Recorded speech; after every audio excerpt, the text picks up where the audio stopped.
What's up, everyone? Welcome back to Better Biomed. Folks, today we're going to talk about water. That's right, water. There's a variety of different ways to get pure water, and there's a variety of different uses for that type of water when you get it. There's also some precautions with water because not all water is the same. And if you are a biomedical equipment technician, you're going to encounter multiple types of this water that we're going to discuss in a medical facility. They're not all safe to drink. At the same time, they're not all safe to be used in medical equipment either, or to be used on patients. So let's go ahead and get right into it. Water purification types and applications. Holy cow, guys, this is going to be kind of a complex discussion, so bear with me. I promise I'm going to be as brief as possible, but we're going to still cover a lot of stuff in detail. So today we're going to talk about softened water. That's right, water softeners like you'd find in your house. Then we're going to talk about water filtration, reverse osmosis, deionized water systems, distilled water. We're going to talk about some uses and precautions, etc. It's going to be good. So let's start it out with water softeners. You guys see them, they're in your house. They take salt and they have one chamber, then sometimes a booster tank or storage tank next to them. And a lot of people have a misconception. They think that the salt is actually what you're drinking. And when in fact, in a water softener system, if your water tastes salty, there's something seriously wrong with your system. It's broke, it's miscalibrated, and you need to get it serviced because it should not add that measurable of amount of salt into the water that you can actually detect it, okay? So how the process works, the ion exchange. So this isn't really a water filtration system. All it's doing is removing certain minerals that are plentiful in like spring water and city water. It's removing these minerals so that the water is actually better for use on like body parts like hair, and when you're cleaning dishes and stuff, that residue that it leaves on dishes when it dries, that's minerals. So that's what we're trying to get rid of, and it's doing it through ionization. So what happens is the hard water, it enters into a mineral tank and then it flows through plastic resin beads. And these beads, they're negatively charged and they get coated with sodium ions and calcium and magnesium. What happens is they're attracted as they flow through these polymer beads, and it kicks out the sodium ion, and instead the magnesium and the calcium will connect and it joins on the polymer beads. And what happens is you have to regenerate your saltwater system. So you'll have a brine tank, which is where you put your salt, and it fills up to a certain level of water and it creates kind of a really strong brine solution, so salt water. And a little bit of that will circulate back through the water softener, and all those polymer pellets, it'll break free the magnesium and calcium from the polymer pellets, and they get flushed. So, and we have something to show that system right here. So you can see we have a resin tank, and then we have a brine tank. And you can see down here at the bottom where it says that there is a wastewater. So when it flushes, it will come in here and the wastewater will go out. So you'll still have a bunch of salt in here, but the wastewater will get flushed out. And right here, you can see the beads, they're being recharged. But when the calcium and magnesium are attached to the polymer, it kicks out the sodium ions, and they will go with the water throughout the house, okay? So you are adding sodium ions into the household water. That's okay, because it's the magnesium and calcium that create the really bad effects like the dry skin and the residue on dishes and stuff. But is that safe to use on medical equipment?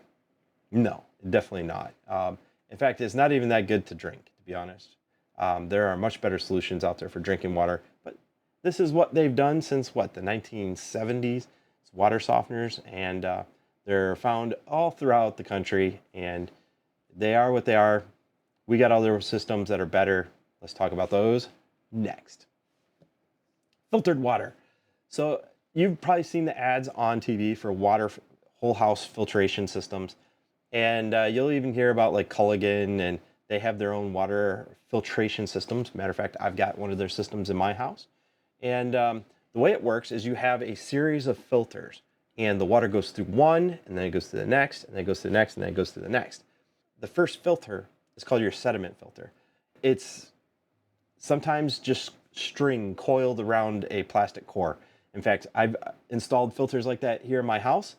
All it's meant is to grab a certain quantity of the hard sediment.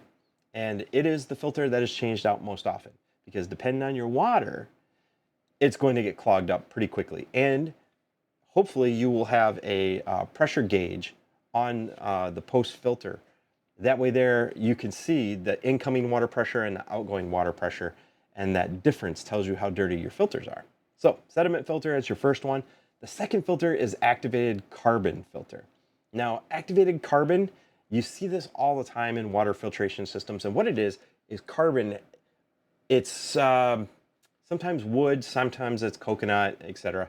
And they actually burn it. And it's a controlled burn where it's the fire stopped at a certain point, and it creates charcoal. And charcoal has pores all over it. And those pores allow it to capture certain other sediment and ions and stuff. Things like chlorine will get trapped in this activated carbon, and that way there it frees up, to pure water. Then we have ion exchange resin, and you might not actually see this one in too many water filtration systems. Sometimes it's just one or two filters.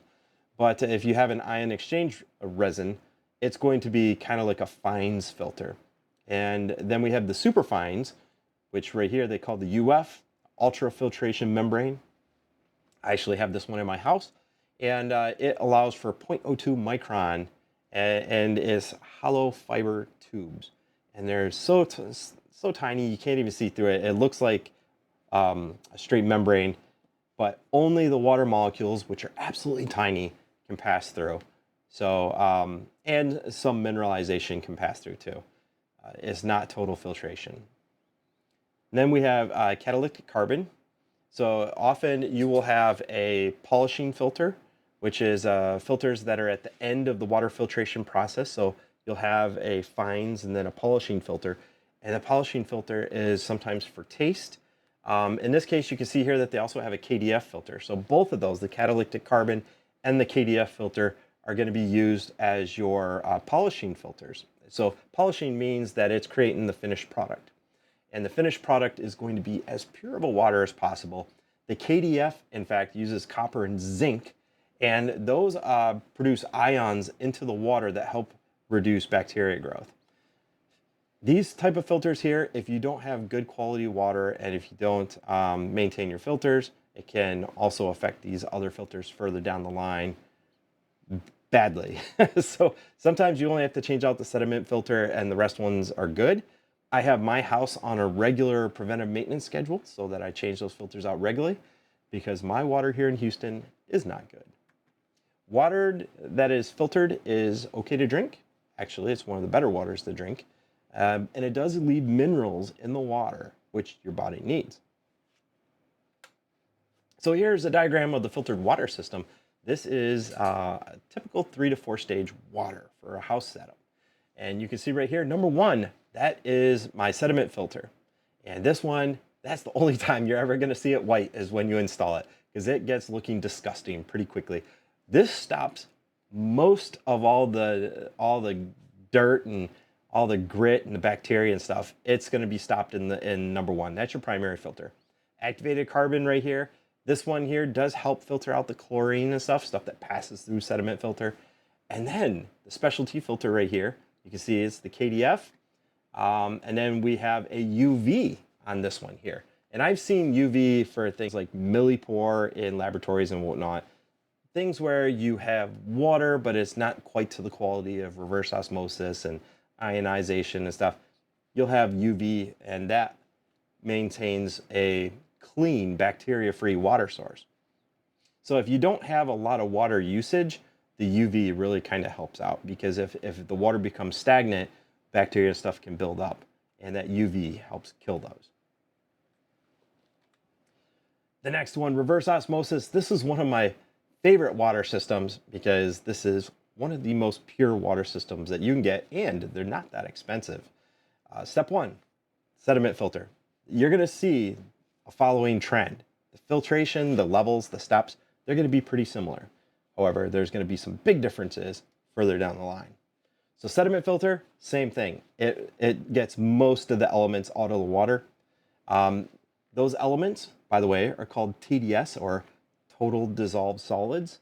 So if I say, hey, it got through 90% of the TDS, that means 90% of the total dissolved solubles are removed, okay? So TDS, remember that one. Sediment filter, that gets rid of most everything. And then we have the carbon filter that gets rid of the other things like chlorine, chloramines, and other organic compounds that can damage the RO membrane. Then we have the reverse osmosis membrane. This is the workhorse. It's got tiny microscopic holes and it rejects almost everything. The holes are so small that only water molecules can squeeze through.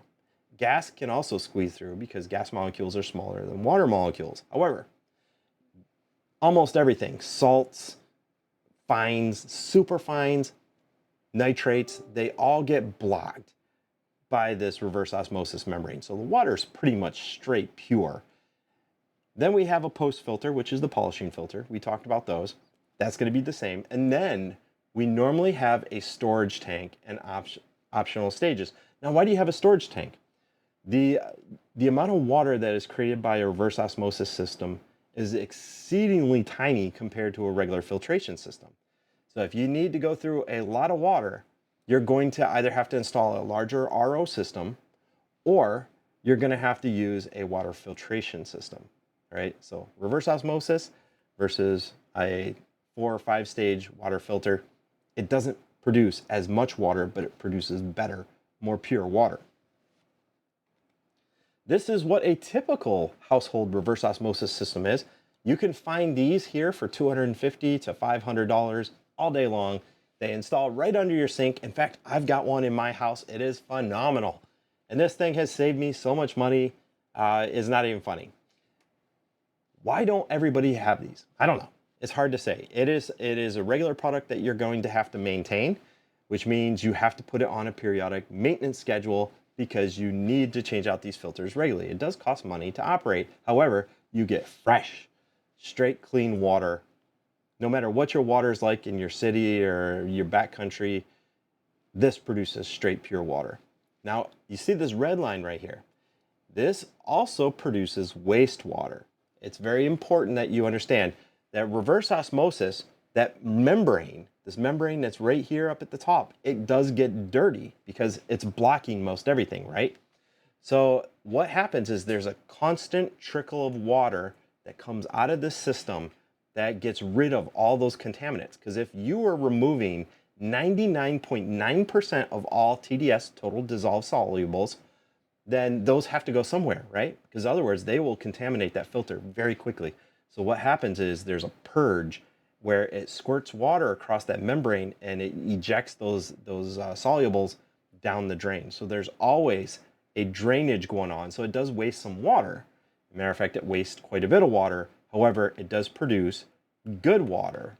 And you can see right here, this is the storage tank. And there is a rubberized membrane right here around the middle. And there's air pressure underneath it. And that air pressure is pushing up on that diaphragm. And as you fill it with water from the RO system, it's pushing down on that diaphragm and it's compressing the air underneath it. So as you use the water, that diaphragm comes back up to its natural flat state and it helps push the water out. So it's a pressurized water system. In other words, you just have stagnant water sitting in this drum, right? So there is a rubberized diaphragm in there. These tanks can go bad. It is another thing that has a life expectancy, although they can last for years, years and years. Good system. Here we have a better diagram of a reverse osmosis system. Again, the sediment filter, that's the rough. And you can see right here that it says it filters between 5 and 50 microns. That is tiny, guys. 50 microns is still tiny. Then we've got the carbon pre-filter, removes chlorine, VOCs, and it improves the taste. Then we have the reverse osmosis membrane, which you can see right here. It says that it rejects water to the drain and it reduces up to 99% of total dissolved solids heavy metals, fluoride, etc. So those city water that tastes metallic-y, RO will straighten that out real quick. Then we have a post-carbon filter, and this just makes sure that the water tastes natural.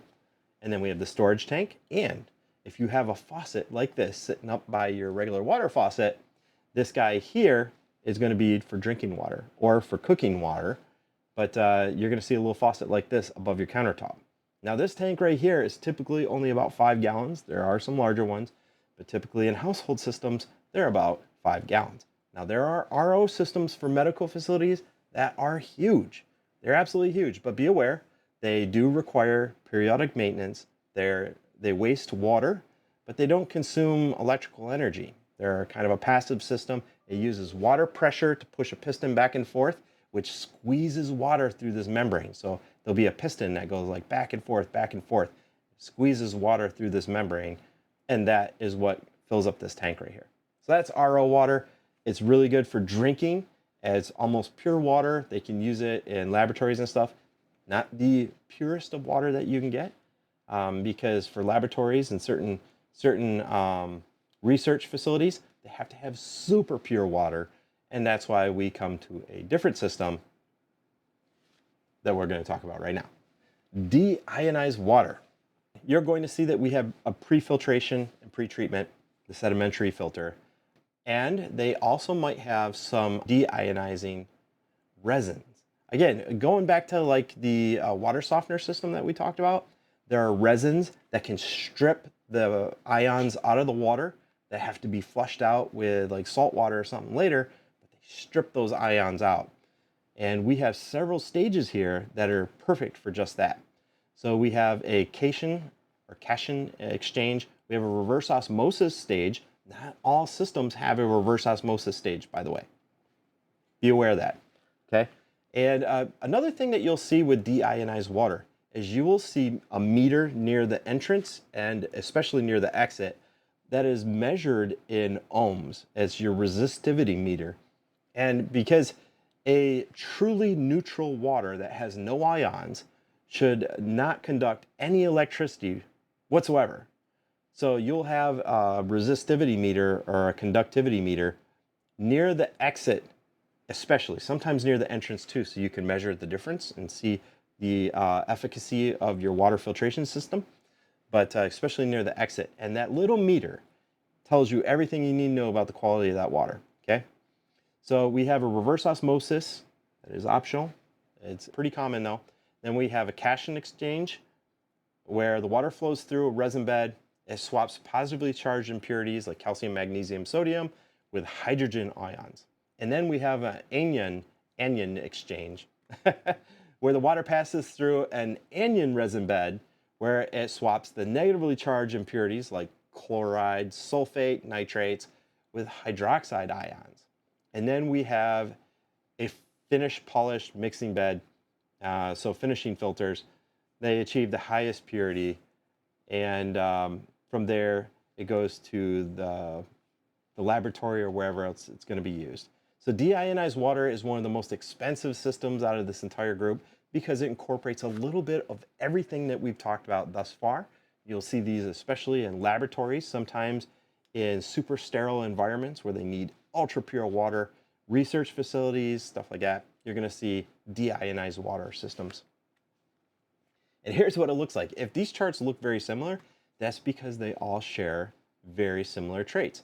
Now right here, you can see the same water filtration. You can see now the RO membrane, that's like for the RO system. Then we have the deionization tank, which is similar to a water softener, right? Then we have a polishing filter, then we have our DI water storage tank, and then we have our dispenser. You'll usually see this in like a laboratory where they dispense it, and again, look for that conductivity meter that's near it. That way there you can see the purity of the water coming out because it shouldn't have any ions and it shouldn't conduct any electricity. Distilled water. Distilled water, we see these all the time. It's going to be around laboratories and especially around places like Central Sterile, where they have to have pure water for your equipment, for your sterilizers, etc., for your steam generators and the boilers. Distilled water, you can make it in larger amounts. However, Distilled water uses a lot of energy because you have to heat up the water to its vapor point or to its boiling point in order to create the steam. And we take that steam and it goes into a cooling section where it separates from the heavy components and the lighter components. And only the lighter components turn into the steam and vaporize. So they collect, and it's kind of like distilling that you'd use and maybe like making spirits. It's very similar, believe it or not. So let's go through it. We have a water introduction. That's your source water, enters into the boiling chamber. You heat it up, and then it changes it to steam, and then you have contaminant separation. So the contaminants will stay in the boiler pot. They won't go out, and only the steam will go up into a cooling tube where it condensates. So as the water vaporizes, impurities including bacteria, viruses, heavy metals, and dissolved solids, they'll remain in the boiling chamber because they have higher boiling points. Vapor condensation. The hot, pure steam rises up, travels to a condenser, which is often cooled by air or water. It cools down, it turns back into liquid, and then you have a distillate collection point. And the more I talk about this, the more it sounds exactly like distilling spirits. It's almost the exact same thing. You're going to take a mash that has alcohol in it, but it's a low percentage. You're going to vaporize it only to the point that the alcohol vaporizes and the water does not. So the alcohol will go up and it cools down into the condenser, and from there it drips out. So here we have a chart of the water distillation system. Again, we've got the water filters right here. We've got the primary and secondary filter. Then we have a boiling pot, boiling chamber. The temperature is specifically just so that only the water gets to its boiling or vapor point, so that only the water, it comes up here to the condensate tank, to which then it'll have either surfaces that are lots of metal and allow for condensate, which would make it air cooled, or it'll have water flowing through a coil right here, and that water is much cooler temperature and it instantly condenses that steam into a liquid, and that liquid gets saved into a pressurized tank like this guy right here, and then it's dispensed. So water distillation, you can make a lot of water really quickly. However, the bad thing is that it requires a lot of energy and it requires a lot of equipment. Obviously you're dealing with steam and pressure, which makes it kind of unsafe. But when you're adding another component like a boiling chamber, it also increases the amount of maintenance. However, you can make a lot of distilled water really quickly. And here I have a chart over all the different types of water filtration systems. Let's go ahead and take a look at them. In the first column, I've got softened water, then I got filtered water, I've got RO, distilled, and deionized water. Softened water right here, horrible for laboratory use, not good at all for medical equipment, and for drinking, if you have to, I guess it's okay. However, you still have sodium ions in your water, and it could have actually other particles in there, because all this is removing is calcium and magnesium. You could still have dirt in there for all you know, because unless you combine it with a filtered water setup, it doesn't actually stop a lot of the impurities, and it's not stopping things like chlorine and lead. So for laboratory use, horrible. Medical equipment, definitely not. Drinking, nah. Softened water is good for homes, but there are better options now. Anyway, filtered water. Filtered water is actually okay. It does maintain some mineralization in the water, which is better for your body. However, it is not good for laboratory use whatsoever. And for medical equipment, definitely not preferred. Almost every medical device out there saying reverse or distilled, and that is because we want extremely low total dissolved solubles. So right here for drinking, yes, you can, absolutely. Reverse osmosis, it's more expensive to implement. However, it is super pure water. It's excellent, pretty much the best in all these categories for use in medical equipment, drinking, or laboratory use. The thing about RO systems is that it's very slow to regenerate or to make more water. So you're either going to have a very large storage vessel or you're going to have a lower amount of usage, measured in gallons per hour. So it says right here, some minerals are still represented. That's actually usually not true. It's super pure water and almost the purest out of all of these, except for deionized water. Distilled water. Distilled water is It's okay for drinking. Some people don't like the taste because you kind of can taste it. Medical equipment, it's awesome. Laboratory use, it's awesome. However, one thing that I want you to know is RO systems and distilled does not get rid of the ions in the water. Now, it does create really pure water, but there still could be ions in the water, and that is why we have deionized water. And that's why laboratory, it's the gold standard for labs, is because you are having super pure water that is not conductive, and it is not going to leave any sediment, any mineralization on any instrument or in your medical equipment. Super good for deionized water. But deionized water, as we talked about, it uses all the components of like softened, filtered, and RO. So it can be very expensive to implement. Usually they're under contract and they're pretty complex systems, but you get some of the best water out there. Distilled water is going to be one of the most common. You're going to see this here all the time in plastic jugs. You can buy it in bulk. And that's because if you have a large boiler, you can make distilled water very quickly. But like I said, it requires quite a bit of energy. I have this chart here where we have them ranked from better to best. Just be aware, reverse osmosis, if you don't have a huge amount of water that you're going to go through, kind of like drinking water in your kitchen, it's perfect. If you're going to have a large sterilizer, then maybe you're going to want it on deionized water or RO. However, I want you guys to be aware that a lot of these super pure waters right here, they can strip metals from your pipes. So if you have them flowing through PEX or the plasticated tubes, you're going to be a little bit safer. But if you have them flowing through like copper, it's going to strip copper ions and it's going to eat away at your pipes. All these will. So just something to be aware of. Again, it's going to create a lot of maintenance. That's because filtered water right here, it still has minerals in it. And again, water always wants to be as neutral as possible. And that neutrality is going to want to have some minerals. Water that is filtered is going to be really close to that 7.0 pH. Reverse osmosis, distilled, and deionized water. The more pure the water is, the lower the pH is going to be. So you're looking for super pure water to be like 5.5 to 6.5 on the pH scale. Something to be aware of. So there you have it, folks. That is the most common water filtration systems. You're going to find these all over the place. So I just want you guys to be more knowledgeable of them and the fact that they are definitely not all the same. And maybe if you have some of these implemented at your house, you should be aware that there are some cheaper, maybe recently cheaper additions that you can make, like an RO system. Better for your body. Also better for your family, for your equipment, like your dishwasher, etc. Just think about it.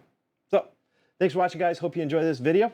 If you did, go ahead and leave me a thumbs up. And if you have any suggestions, go ahead and leave them down below. I look forward to those. I read all your comments.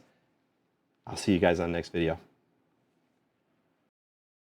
I'm here to help you guys with any of your test equipment needs, whether you need a quote or you just have a question about functionality. It's no problem. Just go ahead and shoot me an email at jbarber@bcgroupinternational.com or justin@betterbiomed.com. It's my pleasure to help you.